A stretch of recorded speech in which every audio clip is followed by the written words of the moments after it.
Hi friends, welcome to everyone. I Narsimharao Erramrini.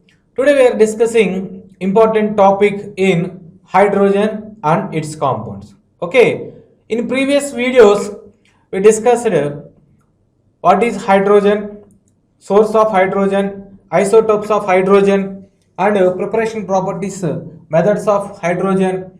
Okay, and next one is hydrates. Okay, in these hydrates, how the hydrates are classified, type of hydrates, and already we discussed about the ionic hydrates. Ionic hydrates. Okay, in this video, now we are discussing about the covalent hydrates or molecular hydrates. Covalent hydrates or molecular hydrates. Okay. Okay. Covalent hydrates or molecular hydrates. First, preparation. How these are obtained? In preparation method, these covalent hydrates are obtained by the preparation.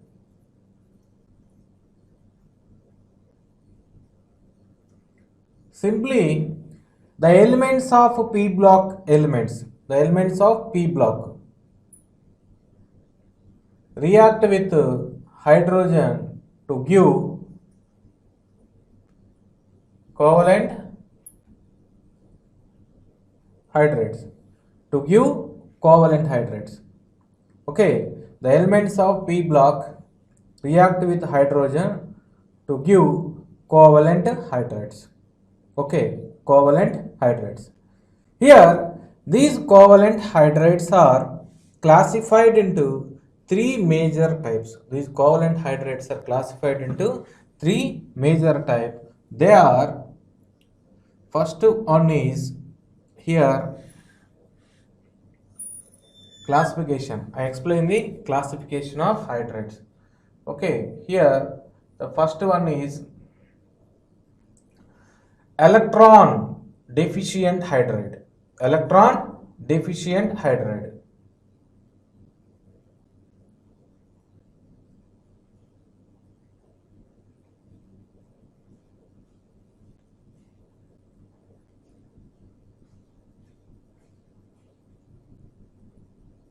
And second one is electron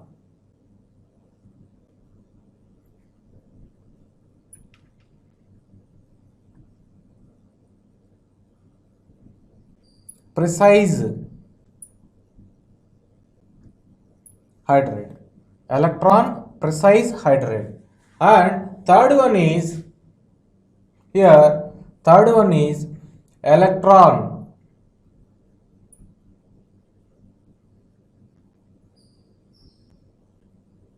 rich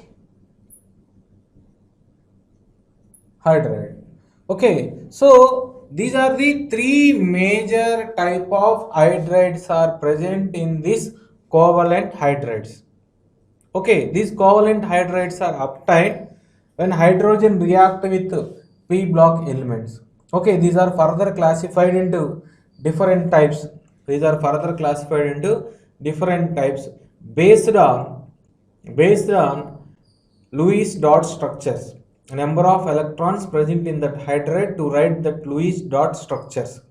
Okay, so these are the three major type of hydrates present in the covalent or molecular hydrates. Okay, let's discuss how these hydrates, examples of these hydrates, and how these are obtained. Okay, first of all, we discuss about the what is electron deficient hydrates. Electron deficient hydrates means here these hydrates have too few electrons. These hydrates have too few electrons. Too few electrons means less number of electrons.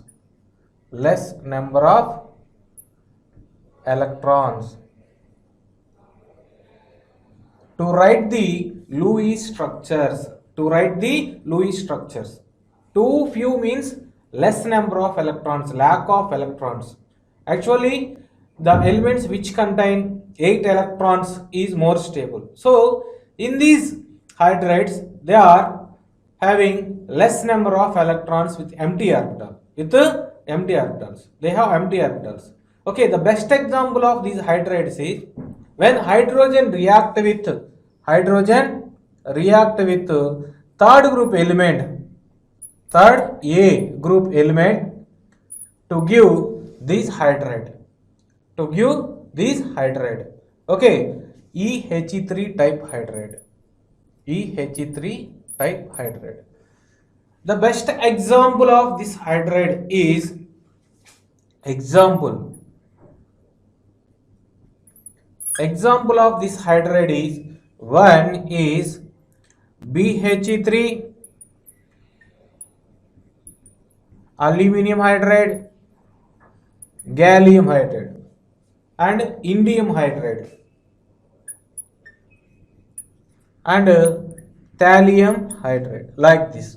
So third group elements are able to form this electron deficient hydrides. Okay, here these hydrides are volatile and covalent. Okay, these hydrides have less number of electrons or very few electrons to write their Lewis canonical structures. Okay, here each one having only, all these are having only 6 electrons. Actually they need 8 electrons to complete their octet. So here only 6 electrons are present. That's why these are called electron deficient hydrides.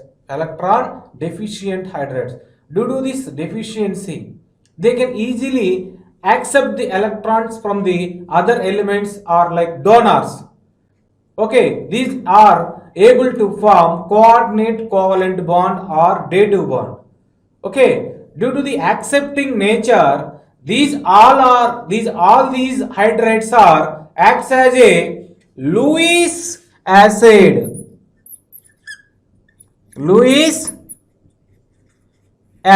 All these are acts as a Lewis acids.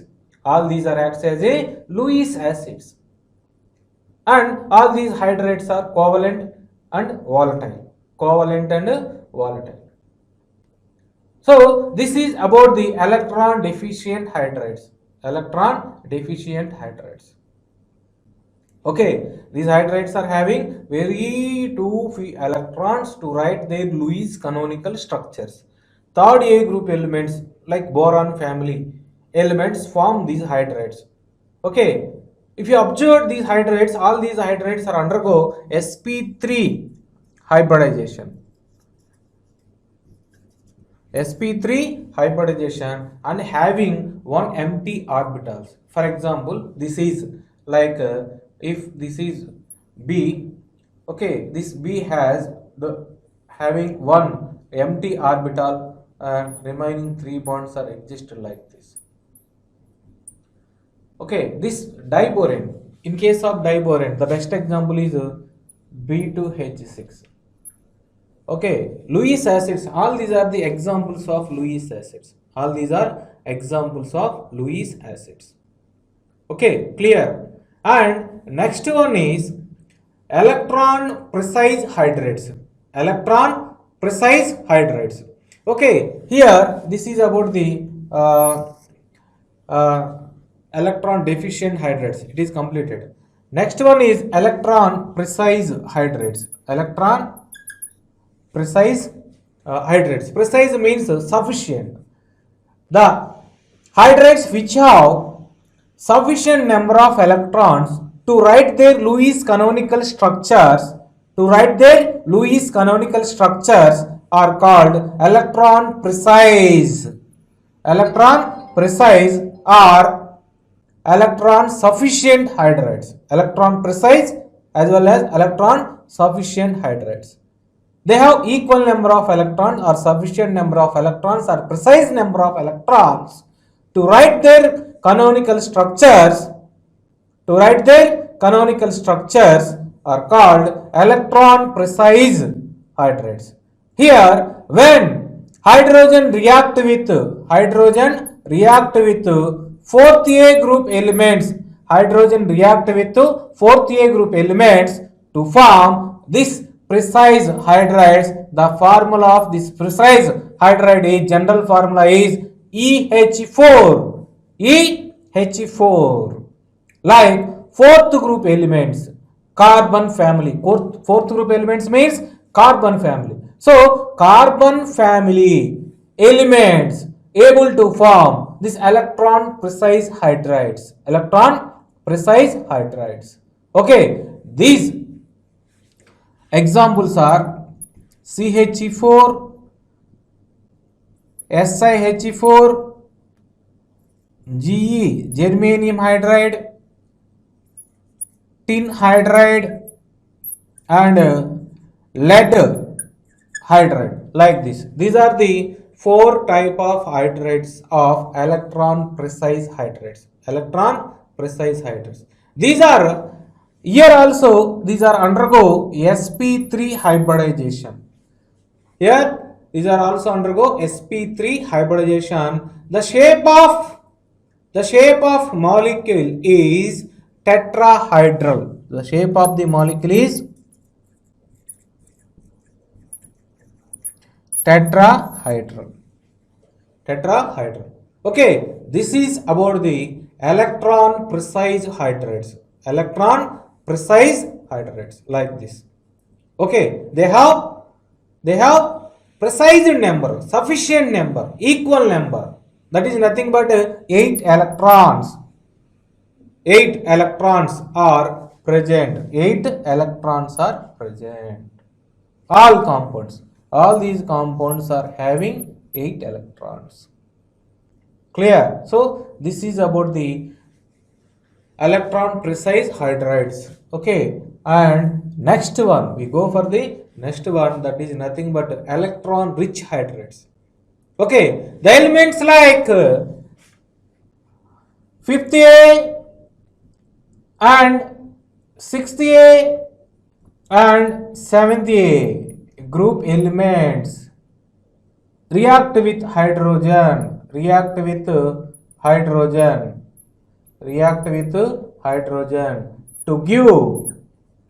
give electron rich hydrides. Here the general formula is EH3. Here the formula is EH2. Here the formula is EH. Okay, clear? So here what I am saying here, if you observe the 5th A group hydrides, examples are NHE3, PHE3, ASH3, SbH3, and bismuth hydride, BiH3. All these are the examples of electron rich hydrides regarding to this 5th A group. This is belongs to 5th A group. Okay, and next we go for the 6th A group, and next we go for the 7th A group. Okay, like this.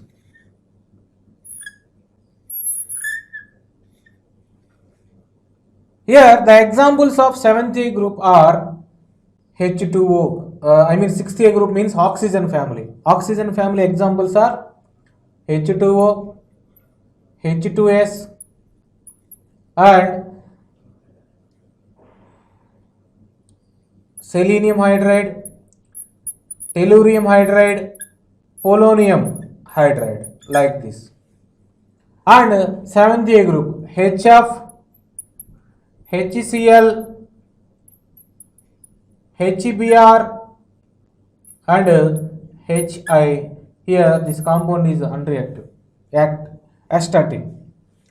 Okay, so these are the examples. Each one, all these are undergo sp3 hybridization. All these are also undergo sp3 hybridization. But here shapes are different. Here these are having planar shapes. These are having tetrahedral shape. And these are having electron rich hydrides, each one having each group elements. Okay, here the shapes of the molecules depends upon number of lone pairs and number of bond pairs. Already it is explained in Vesper theory, valency shell electron pair repulsion theory. Okay, in previous videos I already explained about the shape of the molecule based on the number of lone pairs and bond pairs. According to Vesper theory, here the shape of these elements is pyramid, and the shape of these elements is bent or V shape, okay, like that. So here the shape of these molecules also like linear. Here what I am saying is these group elements are acts as a Lewis, all these are acts as a Lewis base. Why? Because the hydrides which have more number of electrons to write their canonical structures are called electron rich hydrides. Due to the presence of that excess electrons, excess means they have lone pair of electrons. Okay, so that lone pair of electrons, due to the presence of lone pair of electrons, these are acts as a Lewis bases. Why? Because they can easily donate the electrons to electron deficient hydrides. Okay, all these are acts as a Lewis bases. And also nucleophiles, these are acts as a nucleophiles. In organic chemistry this point is most important. Okay, electron donors, electron donating groups also. Okay, like this, like NH2. From this NH3, NH2 is attached to ring. So all these groups H2O, H2S, NH3, pH3, all these are acts as electron donors or donating groups. Lewis bases, simply it is called Lewis bases, and all these are undergo sp3 hybridization. Here electron deficient hydrides are acts as a Lewis acids, electron rich hydrides acts as a Lewis bases, but electron precise or sufficient hydrides neither Lewis acids nor Lewis base. Okay, why? Because these are not electron deficient, these are not electron rich, these are electron precised compounds, okay. So these are not neither acts as Lewis acids nor Lewis base, these are neutral compounds. Okay, neither donate the electron nor accept the electron, like that. Finally, what I am saying here, in objective point of view, they may ask the questions. They give some options. Which of the following is electron deficient hydride? Which of the following is electron precise hydride? Which of the following is electron rich hydride or covalent hydride? Like that. They ask the questions like that. So if you know this entire chart, if you understood this concept or tabular form, you can answer the questions asked in the MSET. Sometimes they also ask the questions in main section. Okay, so this is the covalent hydrides or molecular hydrides. Okay, next we discuss about the metallic or non-stoichiometric hydrides. Okay, here these hydrides are formed when hydrogen react with like P D block or F block. D block or F block elements to give all these are the metals, that's why we represent the M. Okay, represented with the M. MH x point y. MH x point y means its value is fraction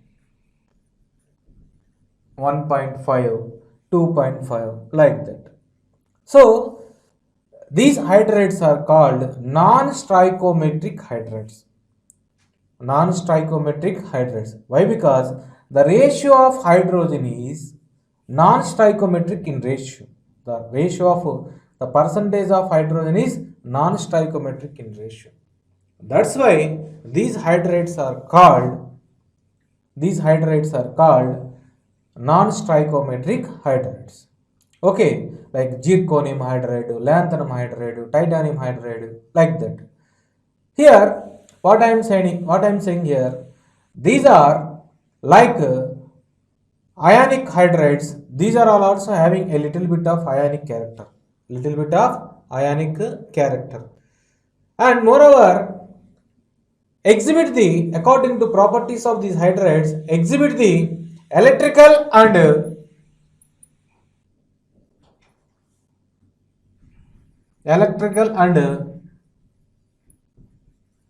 thermal conductivity. Exhibit electrical as well as thermal conductivity. It means they allow to flow of heat or current through them. Why? Because these are the metals, made up of metals. And the elements like 7th group, 8th group and 9th group do not form these hydrides. Very important point. Note point. 7th group, 8th group, 9th group elements do not form these hydrides. In 6th group also only chromium only forms these hydrides. Chromium is able to form. In 6th group, chromium only form these hydrides. In no one element form these non-stoichiometric hydrides from 7th group, 8th group and 9th group. Okay, these 2 points are the very important points. Okay, so and according to properties, these are the electrical as well as thermal conductors. And moreover, in these hydrides, the hydrogen is placed at interstitial site. Hydrogen is placed at interstitial site. Okay, this is another point. There is no change in the lattice points. But recent studies says that the lattice sites are changed. In some hydrides, non-stoichiometric hydrides, when compared to their parent hydrides, parent metal atoms, the structure of parent metal atoms, the lattice sites are changed their positions. Okay, that is another point. And these F and D block elements are able to absorb more percentage of hydrogen, like nickel and platinum. Already I told you, hydrogen is the best energy source. That's why for the storage of this dimeric form of hydrogen is by the D and F block elements. Okay, so these elements are very useful to store the hydrogen due to its more absorption capacity. Okay, and I just show some examples of these hydrides like zirconium, hafnium, like that. So these are the best examples of metallic or non-stoichiometric hydrides. Nickel hydride. Here the percentage of hydrogen is 0.6 to 0.7. Okay, in case of zirconium hydride, the percentage is 1.3 to 1.75. In case of lanthanum hydride, 2.87. Titanium hydride, like lead hydride, like that. vanadium hydride, like that. So all these are the examples of non-stoichiometric hydrates. So D and F block elements are able to form non-stoichiometric hydrates. In that blocks also 7th, 8th, 9th, from 7th, 8th, 9th group elements, no one element is formed these hydrates, and 6th group only chromium is able to form these hydrates. Okay, the best capability of absorbing of this hydrogen, these are majorly used as a hydrogen storage purpose, and also these are used as a catalyst in reducing agents. Okay, in reducing agents, these are used as a catalyst, or acts as a catalyst also, and acts as reducing agents. Okay, so this is about the, and they exhibit the electrical as well as the thermal conductivity like metals. But when compared to the parent metal, the electrical and conductivity, thermal conductivity is very less. Exhibit the conductivity, but not useful for any applications when compared to the parent metal. Okay, like that. This is about the non-stoichiometric hydrates. Here, if you observe here, this entire column, hydrogen percentage is in non-stoichiometric ratio. That's why these are called non-stoichiometric hydrates or metallic hydrates. Okay, clear? Thank you.